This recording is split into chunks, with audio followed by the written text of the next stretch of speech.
Les Français sont les champions de l'épargne en Europe, ex aequo avec les Allemands.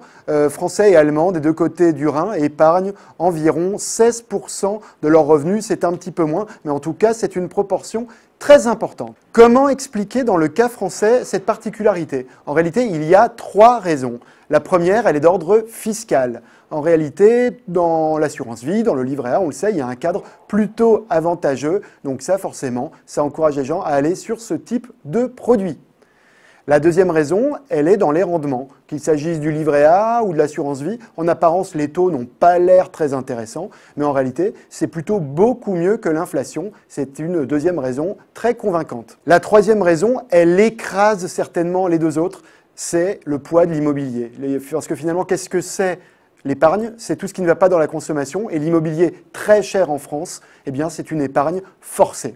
La question maintenant, c'est de savoir si cette particularité, c'est une chance ou plutôt une malédiction pour l'économie française. Il y a 2 manières de le voir. Côté malédiction, on peut se dire effectivement tout cet argent, c'est autant de fonds qui ne sont pas dans la consommation pour soutenir l'économie.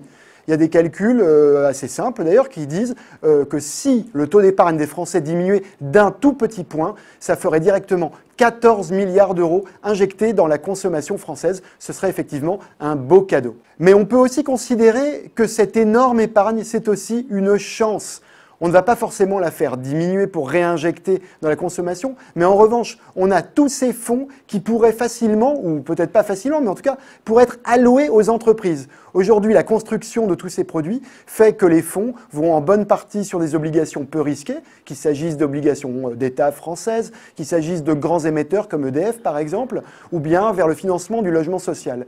Eh bien, depuis quelques mois, il y a une réflexion qui vise à orienter davantage de cette épargne vers les entreprises, qu'on parle de PME, on parle d'investir en actions, on parle donc bien de stimuler l'activité économique. Finalement, on pourrait peut-être aussi dépasser cette opposition chance-malédiction. On pourrait peut-être, la France, gagner sur les 2 tableaux.